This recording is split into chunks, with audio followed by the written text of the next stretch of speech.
Hello, health and wellness coaching students, and welcome to today's lecture on spirituality, meaning, and purpose in health and wellness coaching. This is Professor Kelsey Brown, Director of the Health and Wellness Coaching Certificate Program at San Diego Mesa College, and I'm super excited to explore this topic with you today. Let's dive in. So, in this lecture, we're going to look at the definitions of spirituality, meaning, and purpose within the context of the health and wellness coaching field. How can we, or how should we, look at these concepts in our field, and how might we apply them to the work that we're doing? Why are they relevant for the health and well-being of our clients, and what role might these concepts have in our health and wellness coaching sessions? The National Board for Health and Wellness Coaching has recently added these topics to their NBHWC exam 2026 content outline, meaning that they think these are important areas for health and wellness coaches to be aware of, mindful of, and to infuse into their coaching sessions when relevant. In this regard, we're going to explore the concept of positive psychology, which is a branch of psychology started in the late 1990s. And this branch really focuses a lot on the topics of spirituality, meaning, and purpose towards the end of living a positive or fulfilling life. And then we're also going to look at how to apply specific positive psychology concepts and practices to health and wellness coaching. So we'll survey a few different ways that you might explore these concepts and apply practices based on positive psychology with your coaching clients. First, looking at some of these core concepts and definitions. Again, looking at how these might apply to health and wellness coaching. So, we're using definitions that are drawn from positive psychology. Spirituality would be a connection to something greater than or bigger than oneself. This may or may not be religious in nature. So, certainly for many people, spirituality includes or is primarily focused on religion. But for others, it may not be. It may be connection to nature, to humanity, to some other source that's bigger than oneself. So, really broadly, we're going to be looking at spirituality as connecting to some entity, some purpose, some sense beyond just oneself, which may or may not be religious. Meaning. Meaning we're going to define as the sense that one's life has significance or purpose beyond the personal or the day to day. So, this means that our life has some sort of meaning or impact or significance outside of just us, just improving our own well being and our sort of day to day mundane activities. So, some sort of significance outside of ourselves. This could be in our work, in our relationships with our partners, our parents, our children, other family members, or friends, in volunteer activities or hobbies of passion, just some sort of significance and purpose outside of just ourselves. And lastly, specifically defining purpose, we're going to look at as a stable, overarching intention or intentions to accomplish something personally meaningful and impactful in the world beyond ourselves. So, this is sort of an overarching goal or guiding values that move us towards something that has meaning and impact, that's important for us, that aligns with our values, and again, that impacts something greater than ourself. So these are areas that the NBHWC specifically called out in the 2026 content outline updates as important components for health and wellness coaches to know and to consider when working with our clients. So let's explore these concepts a little bit deeper within the realm of positive psychology and how and why they might be important to us. Positive psychology is a branch of psychology that was really launched in 1998 by psychologist Martin Seligman when he was the president of the American Psychological Association that year. And he really coined positive psychology and identified it as the primary area that he wanted to focus on during his tenure. And what positive psychology is really focused on is human flourishing. What makes individuals and communities feel that their life is worth living, that it has purpose, that it has meaning again. So his goal was really to take psychology from a place that focused only on pathology and on poor mental well being and on ways to fix a pathology or poor mental well being to something that could focus on human flourishing and well being, regardless of a person's baseline mental state. And there's a ton of research and practical application herein. One primary focus of positive psychology is the concept of hedonic versus eudaimonic well being. Now, hedonic well being is typically referred to as seeking pleasure. Sometimes you'll hear this referred to as the hedonic treadmill, meaning that many of us as humans, especially in modern Western society, live in a world where we're focused on feeling good, whether that be through buying new things, getting a new car, a bigger house, a new iPhone, eating delicious food, going to good movies, um, playing video games, etc. Things that feel good. Now, the idea is not that these things are bad for us. The idea is that this is not the only way to feel good, and it doesn't produce very lasting forms of positive psychological well being. Eudaimonic well being, however, is focused more on meaning, purpose, and personal growth as ways to fuel flourishing and long term psychological well being. And so the idea here is not that one is good and the other is bad. It's just that these two need to be balanced for optimal well being. Further, positive psychology focuses on character strengths, optimism, happiness, well being, gratitude, and building on the good. These are some of the central foci of the concept of positive psychology. And so when we talk about character strength assessment and values assessments in health and wellness coaching, all of these things are components of positive psychology and can foster personal well being. Now, this Venn diagram at the bottom looks at sort of the combination of types of happiness or types of well being that can contribute to sustainable overall happiness or contentment. And again, the idea is not that folks should feel happy all the time. That's both unrealistic and probably will actually yield negative outcomes. But to move toward a life that involves psychological resilience, abundance, well being, they identify three concepts: the pleasant life, the good life, and the meaningful life. The pleasant life is enjoying daily pleasures. So, again, we talked about hedonic well being before.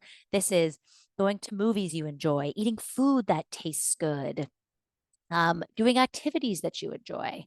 These things are great. Getting new items that might bring you happiness. These things are good, but they don't typically yield long lasting improvements in psychological well being. They tend to provide shorter blips of feel good emotions. So they're a component of happiness and well being, but not the component or the biggest component.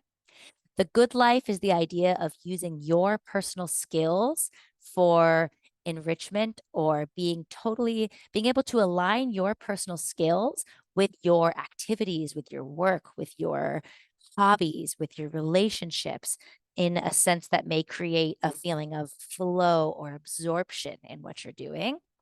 And then the potentially most long term method of improving psychological well being, they refer to as the meaningful life, which is taking those values, those skills, those interests, and applying them to something greater than yourself. Again, that could be through work, but it doesn't have to be. It could be through relationships, through roles that you have in your family, in your friend group, in volunteer organizations, through hobbies, even ways that you can contribute to something beyond yourself. And I have a sweet picture of my dear old dad over here on the right. And I like to show him when referencing positive psychology because, as you can see, he is in a wheelchair. And my dad was a PE teacher and coach for 40 years, super active and pretty healthy individual. And in his early 60s, he developed brain cancer. And in the removal and treatment of his brain cancer, he developed some long term complications that make it so that he's no longer able to walk on his own or to drive on his own or to do most activities of daily living solo. He's pretty heavily limited. And for someone who was hugely physically active before, this is a real challenge. As you can see here, though, he's got a big smile on his face and his two thumbs up. And despite the place that he's in, he still focuses on ways that he can apply his skills, that he can enjoy his life, that he can cultivate meaningful relationships. So this guy gets on his rower and his at home stationary bike 6 days a week. He goes to the YMCA to do adaptive physical activity 3 days a week. He still engages in brain based classes through our local continuing education group. So, despite being in a state that one might not consider to epitomize optimal human flourishing, he still finds ways to try to express and experience optimism, gratitude, well being, and this concept of building on the good. So, the idea behind positive psychology is that regardless of where your health is or where your client's health may be, physically, psychologically, emotionally, we can still focus on spirituality, meaning, growth, and purpose as a way to bolster our client's well being. This quote is from author Francine Ward, and she writes, self esteem comes from doing esteemable acts. This contributes to this idea of psychological well being, meaning, etc., being that, yes, it's good to have self esteem. We want ourselves and our clients to feel good about ourselves, but this isn't some way that we just prop ourselves up and tell us that we are wonderful. This comes from using our personal interests, our personal strength, aligned with our personal values to do esteemable acts, to put good into the world, to find some way that we can contribute to a purpose greater than ourselves. And in doing so, we develop intrinsic self worth. This is the Travis Illness Wellness Continuum. This is a popular concept in health and wellness coaching curriculum and in wellness based models that looks at wellness rather than just health. Oftentimes, when we're looking at health, we're looking at sort of a diseased state or a non diseased state. Either someone has an illness, an injury, or some other malady, or otherwise they're healthy. And this model looks at health and wellness on more of a continual spectrum that has no fixed or static point. This was developed by John Travis, who was a prominent he was one of the first sort of wellness focusing medical doctors in the 1970s. He wrote a book and had clinics around the concept of wellness and educational programs. And this sort of illness wellness continuum or model has persisted from that work. So much so that the NBHWC emphasizes an illness wellness continuum as a concept that students should know before going into their NBHWC exam. And what this continuum says is that folks are always sort of on a continuum of well being. We're never in a fixed, static place of health. And that health is not just merely the absence of disease or infirmary. It includes our emotional and psychological well being, and regardless of our physical status, we can be oriented towards awareness, education, and growth. So, in this neutral point, there's sort of no discernible illness or wellness, it's neutral. And on the left hand side, you see the treatment paradigm. This is the traditional medical model where folks have signs and symptoms of disease that may ultimately lead to disability or premature death. But beyond just looking at that, regardless of where someone falls, if they have an illness, an injury, if they are like my dad and living with long term chronic physical disabilities, they could still be oriented towards psychological and physical growth and enhancement that can achieve high levels of physical, psychological, emotional well being, regardless of whatever physical ailments may be happening. So, this illness wellness continuum further emphasizes why things like meaning, purpose, and a connection something greater than oneself is imperative for full and comprehensive wellness, and that we're never stuck in one spot. Wellness or health is not a binary yes or no or static state. It's a dynamic process where we and our clients can always be moving towards more optimal well being, regardless of whatever personal, emotional, or physical challenges we might be experiencing.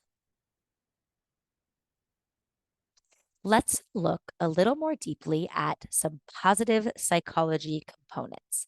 This is the PERMA framework of positive psychology. So, this is one of the ways that Seligman identified primary components of positive psychology. And as you can see here, PERMA is an acronym that stands for positive emotions, engagement, relationships, positive ones, meaning, and accomplishment. Now, what we're going to do is look at each of these a little bit more deeply and identify both what they mean and ways that our clients might be able to incorporate some of these concepts in their lives. And again, the cool thing about positive psychology is these practices can be applied anywhere and in any state, regardless of your client's current health or well being. So, positive emotions, we'll start with the P, positive emotions. This again is feeling good, optimism, joy, savoring the present moment, hope for the future. So, it's not just happiness or pleasure or the lack of pain, it's this full spectrum of positive emotions. And again, folks can feel optimism, joy, savoring, mindfulness, hope, regardless of where they're at in life, regardless of their current circumstances, though it's not always easy to do, as I and everyone can attest to.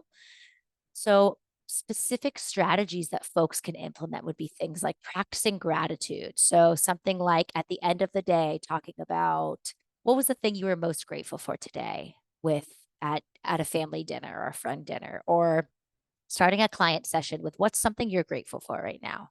What's going well right now? Oftentimes, we focus a lot on what's going wrong in our life just as a mechanism of survival, right? Our brains have a natural negativity bias as a way to help us notice what's going wrong, what's potentially dangerous, and keep us safe. But we don't spend a lot of time ruminating on what is right. So, finding moments to intentionally identify what you're grateful for, what's going right in your life, or finding ways that clients can share this in sessions through journaling with their family or friends can really help increase the amount of positive emotions folks are feeling. Gratitude journaling is another wonderful method. This is something that I offer as an extra credit assignment in almost all of my classes for folks to keep a gratitude journal throughout the semester. And this comes from positive psychology. The way it's typically practiced is that folks will keep a journal that they write in ideally every day, usually either first thing in the morning or in the evening before bed, where they identify and explain three specific things they're grateful for and why, with the idea of trying to focus on different things each day. So we're not saying the same things each day, we're trying to expand our focus on what we're grateful for. The E is engagement, also sometimes referred to as flow. This means activities, work, relationships, etc., where we can be deeply involved, so much so that we're fully absorbed.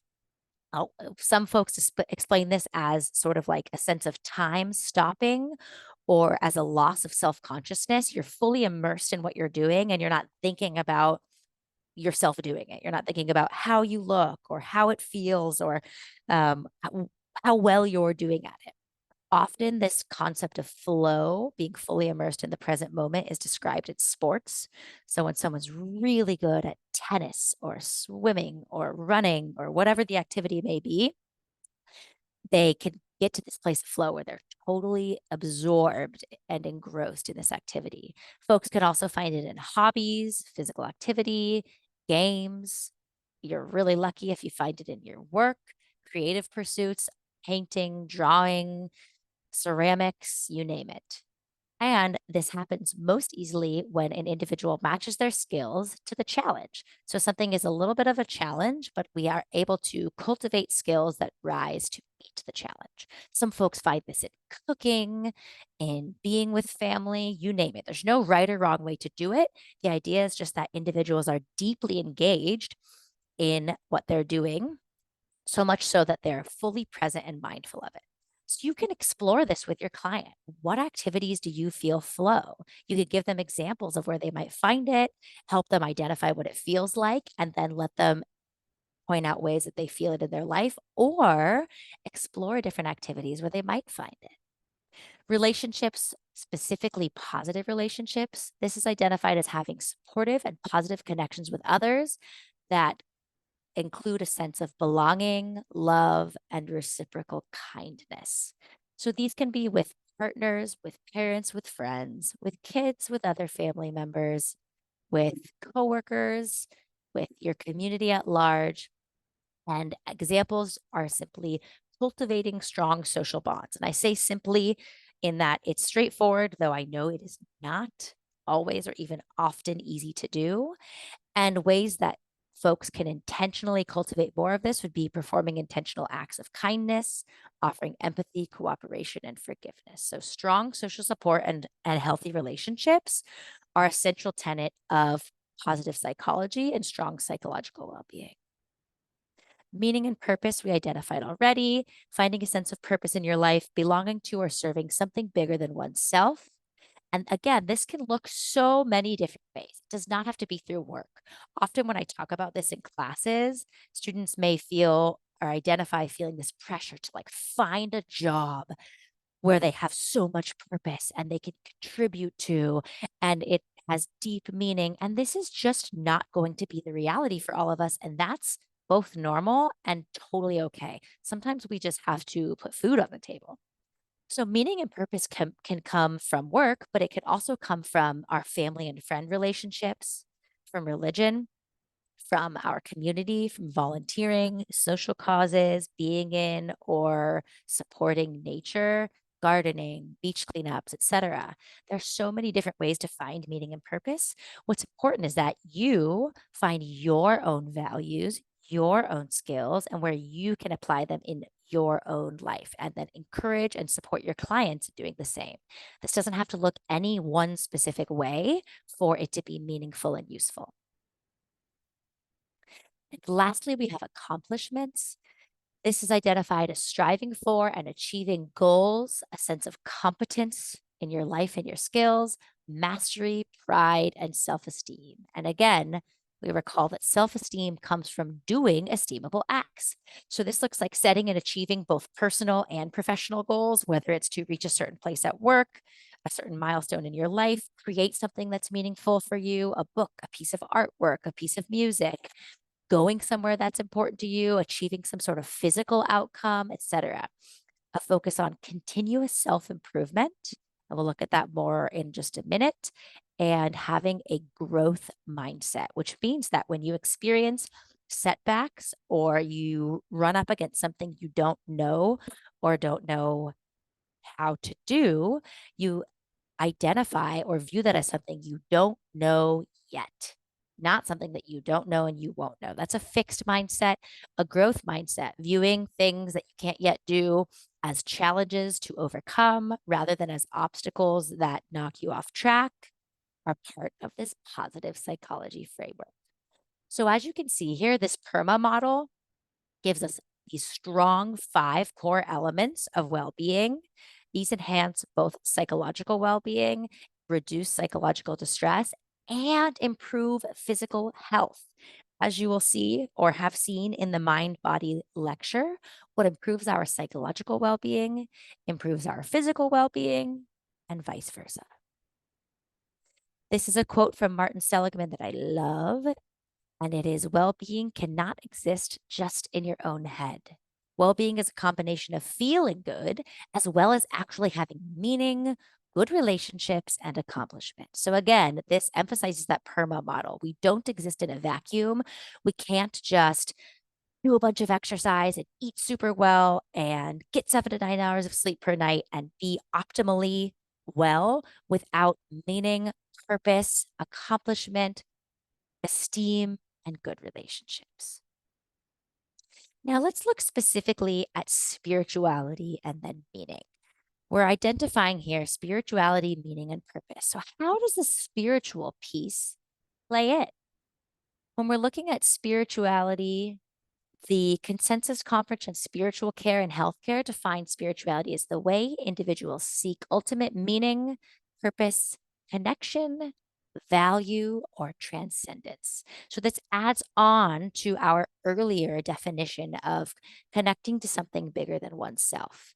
And the Consensus Conference on Spiritual Care and Healthcare identifies this as an important component of overall healthcare that's often overlooked. What we know, though, is that healthy people tend to have some sort of spiritual component in their lives. When we look at the blue zones, which are the areas of the world that have the highest number of centenarians, people who live to 100 and beyond, and generally have good quality health span, as well as lifespan, meaning that they're healthy into their later years, we see that one of their 9 tenets is that many of these individuals belong to some kind of faith based community, regardless of what that community is. Research also shows us that spiritual practices are associated with lower stress levels, lower substance use, better immune function, better reported quality of life, stronger health outcomes, and lower risk of overall mortality. So there is something to this here. And the promising note is that it's not just one specific kind of spirituality or one religion that yields this effect. It is the presence of spiritual connection in general. Now, looking to meaning and purpose. How do these specifically impact our well being? Again, we're looking at belonging to and serving something bigger than oneself. And this could come through relationships, through connection, through work, through volunteer, through hobbies. We find that this again improves physical and psychological well being. And ways that you can apply this are identifying, cultivating, and applying personal strengths. So, this is where we pull that VIA character strengths assessment from that you all do as part of this program that can identify your top 5 character strengths. And the idea here is not to look at your bottom 5 strengths and go, oh no, I need to improve these. The idea here is to build on what's right, what's good, what's true and unique about you, the character strengths that you already embody and exhibit, and find ways to infuse those into your work, your relationships, your hobbies, your passions. And the same for your client. Having clients take the VIA character strengths assessment can be a great way to identify their strengths and find ways that they are already using them in their life and ways that they could incorporate more of that. This is important because pursuing and achieving meaningful goals leads to feelings of mastery and competence, which bolsters self esteem and contributes to greater psychological well being.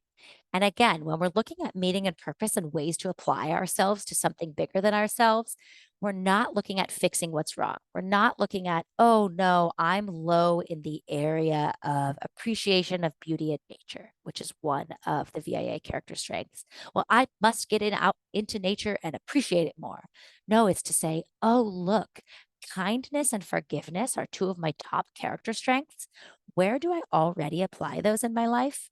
And how could I apply them even more? Here's another quote from Martin Seligman. One of my signature strengths is the love of learning. And by teaching, I've built it into the fabric of my life. I try to do some of it every day. And I shared this here because love of learning is also my top character strengths according to the VIA character strength assessment tool.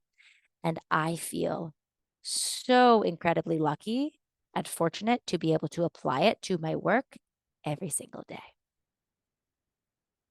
So, how can we apply the concepts of meaning and purpose and spirituality even into your particular coaching journey? Some things to think about.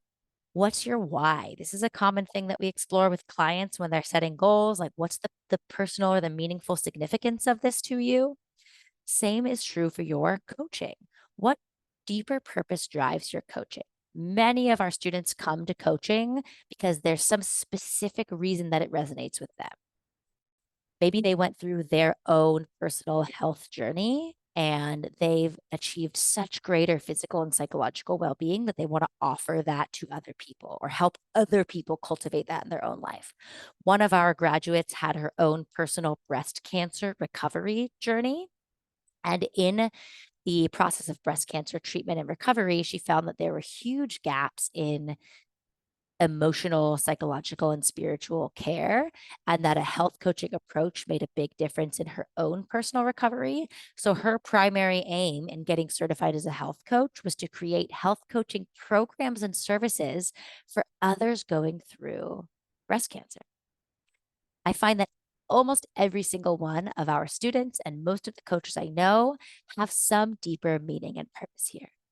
For me personally, folks always ask, why did you go into exercise science and health and teaching and running the personal training and health coaching programs? And it's been an evolutionary process for me, but it started because I had an eating disorder when I was young. In middle school, that kind of wavered off and on throughout high school and college. And I had deep psychological suffering from this eating disorder and found first that as I went through recovery, if I focused on the positive feelings of exercise, the way it could make my body feel strong and capable and healthy, and like I could do something good for myself that wasn't harming myself while I was going through my eating disorder recovery, that it boosted both my physical health and psychological well being. So I've realized exercise had this huge positive impact on my mental well being.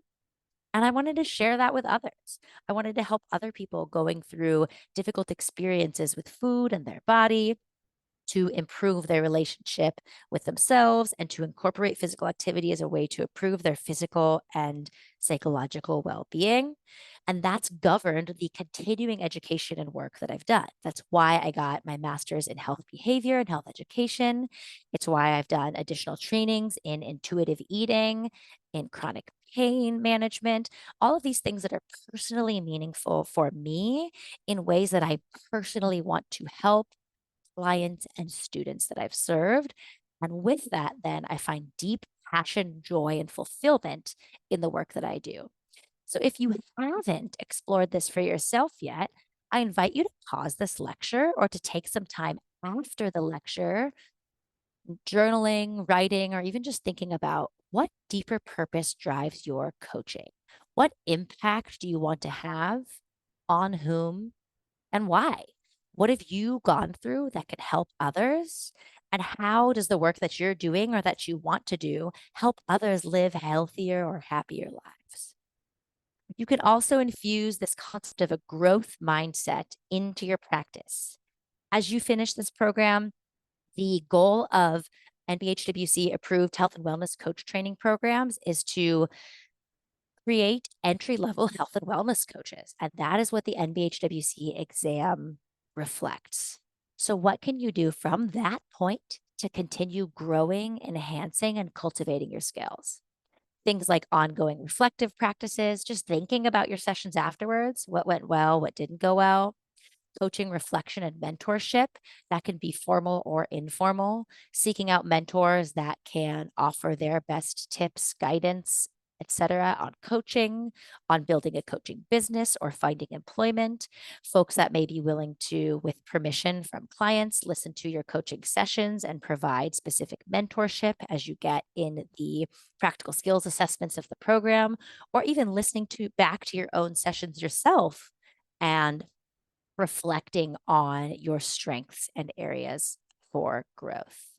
This also includes professional development. This is why the NBHWC requires 36 continuing education credit hours every 3 years. We have to continue learning and growing to stay relevant in our practice. And this also includes personal growth. As you explore these concepts, the cool thing about health coaching is that it points out many areas of growth in our own lives and our own relationships. So, how can you continue to grow, challenge yourself, explore, learn in your own life in a way that enhances both your personal and professional outcomes?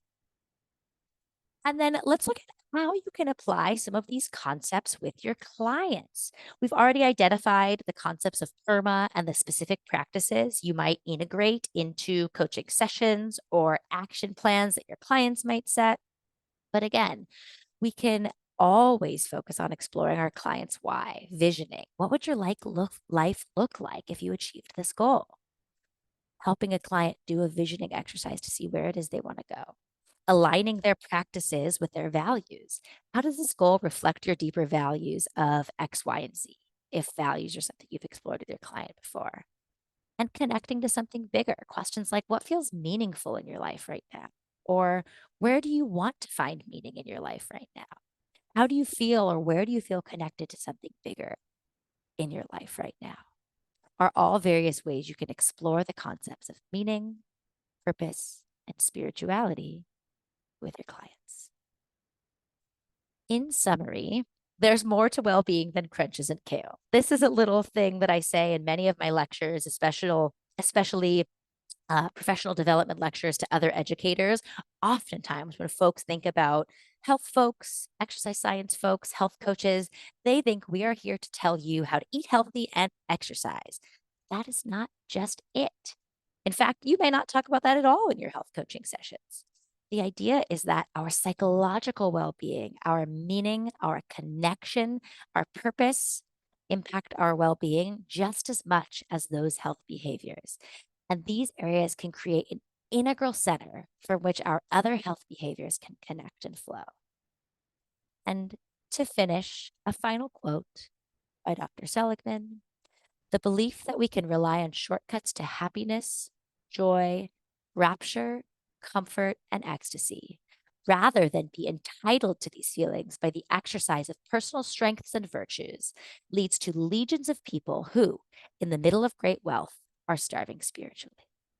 So it's not enough to just experience momentary pleasures, to buy things, to get things, to have things.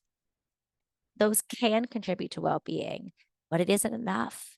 It leads us to feeling empty if we don't have an alignment between our personal strengths and values to meaning, purpose, relationship, and impact that goes beyond ourselves.